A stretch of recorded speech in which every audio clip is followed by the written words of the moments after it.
नमस्कार साथियों, स्वागत है आप सभी का बीसीसी स्टडी पॉइंट के इस चैनल में।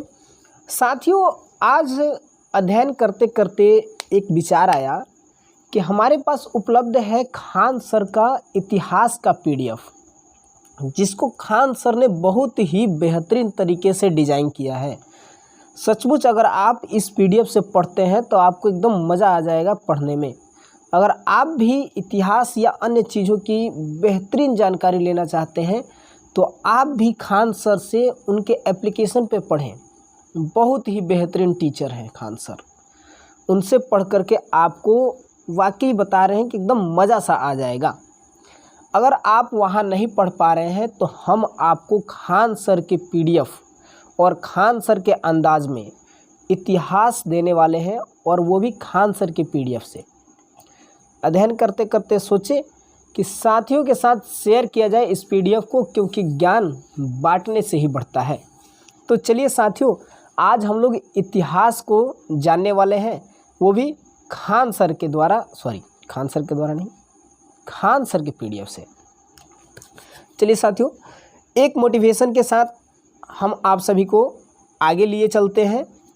विकल्प मिलेंगे बहुत मार्ग भटकाने के लिए, मगर संकल्प एक ही काफ़ी है मंजिल तक जाने के लिए। चलिए साथियों, इसी के साथ क्लास को स्टार्ट करते हैं। आज हम लोग देखने वाले हैं इतिहास के जनक, यानी खान सर के अंदाज में कहें तो इतिहास के बाबूजी यानी उसके पिता कौन है? तो इतिहास के जनक है हेरोडोटस। ह से हेरोडोटस और ह से हिस्टोरिका पुस्तक है जिसमें इतिहास का सर्वप्रथम उल्लेख मिलता है। इतिहास शब्द का उल्लेख मिलता है किस पुस्तक में? हिस्टोरिका पुस्तक में। और हेरोडोटस जो इतिहास के जनक हैं। इतिहास के काल को 3 कालों में बांटा गया है। वो है प्राक इतिहास, आदि इतिहास और इतिहास। ये 3 कालों में बांटा गया है इतिहास को। सर्वप्रथम देखते हैं प्राक इतिहास, प्री हिस्ट्री जिसमें लिखित कोई स्रोत नहीं मिला, कोई भी लिखा हुआ स्रोत नहीं मिला, तो वो क्या है? पाषाण काल में कोई भी लिखा हुआ स्रोत नहीं मिला है। आधि ऐतिहासिक यानी प्रोटो हिस्ट्री, सिंधु सभ्यता। देखो, इसमें स्रोत, लिखे हुए स्रोत मिले तो हैं, लेकिन वो अपठनीय हैं, वो पढ़ने योग्य नहीं है, उसे पढ़ा नहीं जा सका है, तो ये कहलाए आदि इतिहास। जैसे सिंधु सभ्यता में जो भी स्रोतें मिली, लिखी हुई स्रोतें मिली, लेकिन उसको पढ़ा नहीं जा सका। और यहाँ पाषाण काल में कोई लिखित स्रोत नहीं मिला है। ऐतिहासिक काल यानी वैदिक काल के या वैदिक समय में लिखित स्रोत मिला है और उसे पढ़ा भी गया है, इसे हम ऐतिहासिक काल कहते हैं। इस तरह से इतिहास के कालखंडों को 3 भागों में, 3 कालखंडों में बांटा गया। प्रागैतिहासिक, आदि ऐतिहासिक और ऐतिहासिक। आपको एकदम शॉर्ट में दिया गया है यहाँ। फिर जो मानव औजारों को प्रयोग करता था, यानी पाषाण के औजार प्रयोग करता था, यानी पत्थर के औजार। पाषाण का अर्थ होता है पत्थर के औजार। तो पाषाण काल उसे कहा गया। जिस काल में मानव ने पत्थर के औजारों का उपयोग किया, उस काल को पाषाण काल कहा गया। पाषाण काल में मानव ने पत्थर के औजारों का उपयोग किया। इस आधार पर इसे 4 भागों में बांटा गया है: पूरा पाषाण, मध्य पाषाण, नव पाषाण और ताम्र पाषाण। आइए साथियों, देखते हैं पूरा पाषाण काल में क्या था। पूरा पाषाण काल में मानव की सबसे बड़ी उपलब्धि रही कि मानव ने आग की खोज की। और मानव इस समय आदि मानव था। मानव उस समय खानाबदोश था। खानाबदोश यानी सिर्फ खाने के लिए ही जीने वाला व्यक्ति। सुबह से शाम तक ही खाने के चक्कर में ही घूमता रहे, शिकार करे, शिकार को मारे, खाए, सुबह फिर उठे, फिर शिकार के चक्कर में निकले, यानी सिर्फ खाने के लिए ही जीने वाला व्यक्ति खानाबदोश कहलाता है। मानव उस समय खानाबदोश था, आखेटक था। खानाबदोश साथ में ही आखेटक था। दिन भर वो शिकार को दौड़ाता रहता था, इधर से उधर दौड़ता रहता था, आखेटक था। किस काल में? पूरा पाषाण काल में। पूरा पाषाण काल की सबसे बड़ी उपलब्धि क्या रही? मानव ने आग की खोज की। मध्य पाषाण काल, जिसे माइक्रोलिथ कहते हैं, माइक्रोलिथ इसलिए क्योंकि मध्य पाषाण काल में मानव ने बहुत ही छोटे छोटे औजारों का इस्तेमाल किया, इसीलिए इसे माइक्रोलिथ भी कहते हैं। मध्य पाषाण काल में मानव ने अंत्येष्टि कार्यक्रम यानी दाह संस्कार शुरू किया था। दाह संस्कार का शुरुआत मध्य पाषाण काल से ही शुरू हुआ। नेक्स्ट देखते हैं नवपाषाण काल। नवपाषाण काल में मानव ने स्थानीय यानी अस्थाई आवास बनाए। मानव एक जगह अस्थाई होकर के रहना शुरू किया, अस्थाई आवास उन्होंने बना लिया। साथ में पशुपालन भी करने लगा मानव। उस समय मानव पशुपालन करने लगा और सबसे पहले जिस पशु को पाला गया वो था कुत्ता। मानव ने सबसे पहले पशु पाला कुत्ता, और मानव ने इस समय कृषि करना भी स्टार्ट कर दिया। इसी समय मानव ने मनका यानी घड़े का प्रयोग किया, साथ में पहिए का भी प्रयोग किया। अगर आपसे प्रश्न पूछ लिया जाए कि पहिए का प्रयोग किस काल में किया गया था, तो वो नवपाषाण काल में।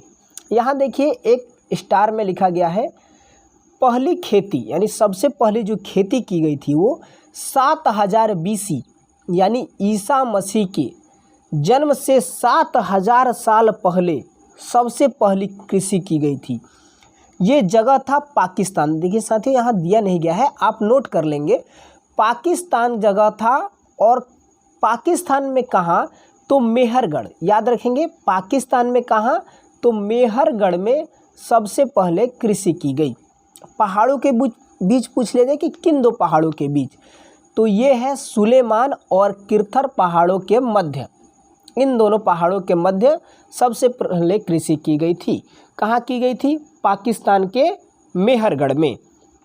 किस चीज़ की कृषि की गई? तो जौ, सबसे पहले जौ और फिर बाद में गेहूँ। ठीक है साथियों, याद रखिएगा कहाँ? पाकिस्तान के मेहरगढ़ में।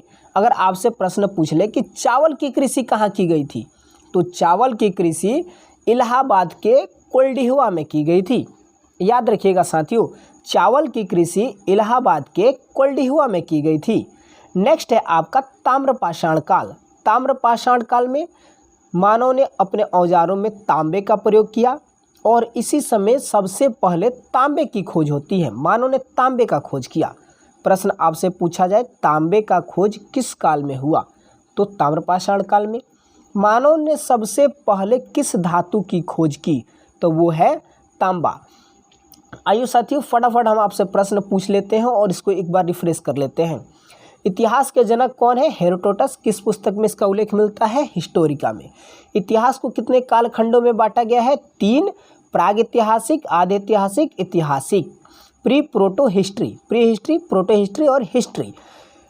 प्रागैतिहासिक काल के कोई भी लिखित स्रोत नहीं मिलते हैं, वो पाषाण काल है। पाषाण काल में कोई भी लिखित स्रोत नहीं है। आधे ऐतिहासिक में सिंधु सभ्यता आता है। सिंधु सभ्यता में लिखित स्रोत मिले, लेकिन वो अपठनीय थे, उसे पढ़ा नहीं जा सका। नेक्स्ट है वैदिक काल। वैदिक काल यानी ऐतिहासिक काल। ऐतिहासिक काल में लिखित स्रोत मिले हैं और उन्हें पढ़ा भी गया है।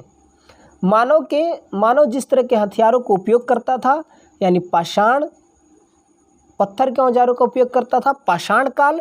इसे 4 भागों में बांटा गया है, पूरा पाषाण काल। इसकी सबसे बड़ी उपलब्धि क्या थी? आग की खोज की मानव ने, आदिवासों था और खानाबदोश था। अंत्येष्टि कार्यक्रम किस काल में शुरुआत हुई? तो ये मध्य पाषाण काल में अंत्येष्टि कार्यक्रम यानी दाह संस्कार शुरुआत हुई। मानव ने सबसे पहले अस्थायी आवास किस काल में बनाए? नवपाषाण काल में। मानव ने पशुपालन शुरू किया, और सबसे पहले किस पशु का पालन किया? तो कुत्ते का सबसे पहले कुत्ता पाला, और नवपाषाण काल से शुरू हुआ। कृषि कब शुरुआत हुई? नवपाषाण काल से। याद रखिएगा, स्थानीय निवास, एक अस्थायी घर बना करके रहना शुरू हुआ। पशु पालने लगे, कृषि करने लगे, और इसी समय मनका यानी घड़े और पहिए का भी प्रयोग हुआ। सबसे पहली खेती हुई थी 7000 BC यानी 7000 साल, ईसा मसीह के जन्म के 7000 साल पहले। कहाँ? पाकिस्तान के मेहरगढ़ में, सुलेमान और किरथर पहाड़ियों के मध्य। किसकी खेती हुई थी? सबसे पहले जौ और बाद में गेहूं की खेती हुई थी। ताम्रपाषाण काल देखते हैं। ताम्रपाषाण काल में सबसे पहला धातु तांबा की खोज हुई, और तांबे के औजार बनाने शुरू हुए। तो साथियों आज के लिए इतना ही। कल हम लोग अध्ययन करने वाले हैं सिंधु सभ्यता या हड़प्पा सभ्यता। तो साथियों आज के लिए इतना ही। अगर आपको ये वीडियो लेक्चर पसंद आया हो तो हमारे चैनल को सब्सक्राइब करें। अगर आपको और भी बेहतरीन तरीके से जानकारी लेनी हो तो आप खान सर के एप्लीकेशन को अवश्य डाउनलोड कर लें और वहाँ से पढ़ें।